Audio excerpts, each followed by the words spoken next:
Сәлем достар, бүгін біз оразаның 15-ші күніне арналған ас мәзірімізді ұсынамыз. Бүгін бізде бізге қажетті нәрселер 250 грамм пияз, ет тартқыштан өткізіп аламыз, 500 грамм ет, оны фарш қылып ет тартқыштан өткізіп алдық, 500 грамм ұн, електен өткізіп аламыз, 1,5 ас қасықтай тұз, жарты шай қасық қара бұрыш, 2-3 пияз, сорпасына қажетті, 1 тәтті бұрыш, 1-2 қызанақ және қалауымызша аз ғана сәбіз. Қамыр илеуге бізге 2 жұмыртқа, 150-160 грамм жылы су, 2-3 ас қасық сұйық май қажет болады. Осы нәрселерден біз өте дәмді түшпәра дайындаймыз. Ең бірінші қамырымыздың ортасына ойық жасап аламыз. Үлкенірек ыдысты алып, 2 жұмыртқаны жарып аламыз. Оған жылы су құйып, жарты шай қасықтай тұзымызды салып, араластырамыз. Шанышқымен жақсылап араластырып болғаннан кейін 2-3 ас қасық майды құямыз. Бұны да жақсылап араластырып жібереміз. Су мен май қаттап жақсы араласа қоймайды, бірақ сонда да жылдамдатып араластырамыз. Ортасындағы ойыққа құйып, аса жұмсақ та емес, қатты да емес қамыр илеп аламыз. Қамырымызды илеп болдық. Осындай аса қатты да емес, жұмсақ қамыр болады. Оны полиэтиленді қалтаға салып қоямыз. 15-20 минуттан кейін қамырымызды жайып дайындай беруге болады. Енді етімізге пиязды қосамыз. Оған жарты шай қасық бұрышымызбен 1,5 шай қасық көлемінде тұзды саламыз. Араластырамыз. Өсімдік майын қосам. 1,5 шай қасықтай сұйық, сулы болу үшін жақсылап араластырып, 5-10 минутқа қойып қоямын. Қамырымыз барлығын күтеміз дегенше біз кіші ыдыс алып, пешке сорпамызды дайындай береміз. Бұл сорпаны кейіннен үлкен ыдысқа аударатын боламыз. Әзірге бізге мыналардың көкөністеріміздің барлығы жақсы қайнап қалпына ену үшін, жақсы дәм беріп тұру үшін біз алдын ала осындай сорпа дайындап аламыз. Енді қамырымыз пайдалануға дайын. Аса жұқада емес, аса қалыңда емес, бір қалыпты етіп жайып аламыз.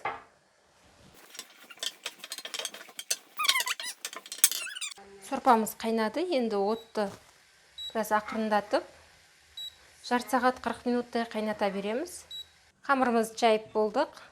Аса жұқа қылайын десең де, бұл қамыр аса жұқа бола қоймайды, себебі жұмыртқасы көп құрамында. Енді бұны алып, осы жайылып тұрған күйінде домалақтап ыдыспен кесіп шығуларыңызға болады. Ол менде ұзақ уақыт алатындықтан мен оны олай сәндеп тұрмаймын.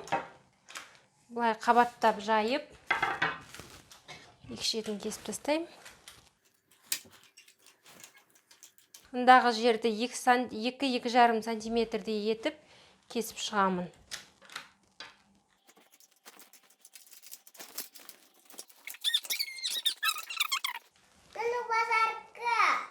Енді барлығын ұзыншалап кесілгендерді бірінің үстіне бірін қойып шығамыз. Мұндағыдай бөліктер еш нәрсе етпейді. Бұны сақтап тұрап, бірге қосып жіберуге болады. Мұндағы кесілген жағымен бірдей етіп, шаршы болатындай етіп кесіп шығамыз. Қамырларымыздың жарты бөлігін полиэтиленді қалтамен жауып қоямыз. Өте көп болғандықтан олар алғашқыларын бүгіп болғанша кеуіп қалуы мүмкін. Сондықтан 10 шақтыдан алып, ақырындап бүгіп аламыз. 1 шай қасық көлемінде, жаным үлкен болып кетті. 1 шай қасық көлемінде еттерді салып,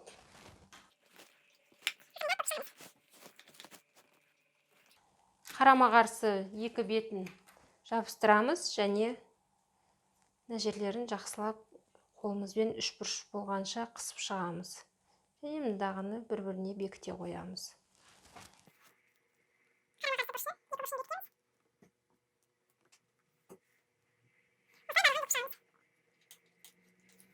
Бізде 70 граммдай 50 грамм болуы мүмкін.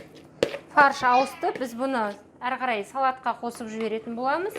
Мұндағы қайнап жатқан бір араластырып жіберіп, қазанға салқын су құйып қойып қоямыз қайнауға. Және сол судың үстіне мұндағы қайнаған сорпаны сүзгіштен өткізіп құямыз.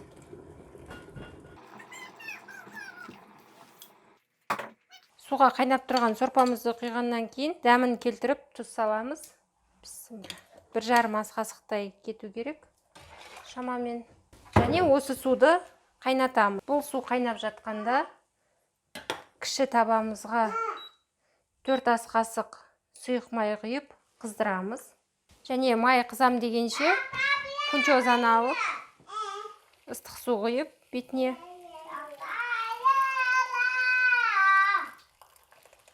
Ыстық суға молынан батырамыз, ел батырып бетін жауып қоямыз.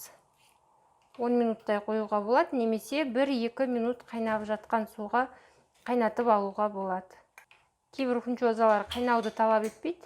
Сондай түрінен таңдасаңыздар болады. Майымыз қызған сияқты, майға мұндағы фаршты алып, салып, қуырып аламыз. Егер фарш ауыспаса, фаршсыз ақтын да істеуге болады. Бұл салатты немесе кез келген ет, кез келген тауық етін қосуға болады. Қуырылып жатқан фаршқа жарты ас қасық көлеміндегі соя соусын қосып жібереміз. 10 минуттай қуырамыз. Енді суымыз қайнады, оған пельмень саламыз. Мұндағының бетін жаба тұрамыз, қолымыз күйіп қалмас үшін.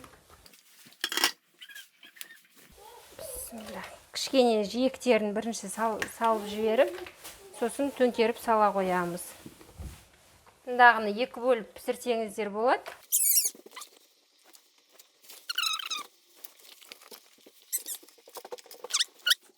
Ағаш ожауымызды алып, араластырып жібереміз. Және қақпағын жауып қайнатамыз. Фаршымыз қуырылып жатқан кезде пекин капустасын ұсақтап турап, сәбізді кәріс үккішінен өткізіп, тәтті бұрышты ұсақтап жұқалап турап, және 1-2 сарымсақты үккіштен өткізіп аламыз. Және оның бетіне қуырылып жатқан фаршты осы ыстық күйінде құямыз. Майымен, барлығымен. Оны құйып алғаннан кейін жарты шай қасық сірке қышқылын алып, 1 ас қасықтай сумен араластырамыз. Оны да бірге құямыз. Және жақсылап араластырып шығамыз. Шпарамыз қайнап жатыр. Бір араластырып қойып, осы қатты күйінде, қайнаған күйінде пісіріп аламыз. Тасып кетпеуін қадағалап тұрамыз. Енді біз қазанның қақпағын ашып қоя тұрамыз. Мұндағы басқа нәрсені істеп жатқан кезде тасып кетпес үшін құрғақ томатқа 2 ас қасық ыстық су құйып араластырамыз. Томат пастасын араластырып алдық. Енді біз мұндағы фунчозамызды судан шығардық және қандай сүзгіге салып қойдық. Әлі суы қоймады.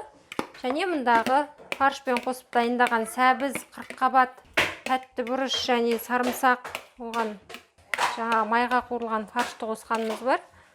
Барлығын салып үлкенірек ыдысқа саламыз.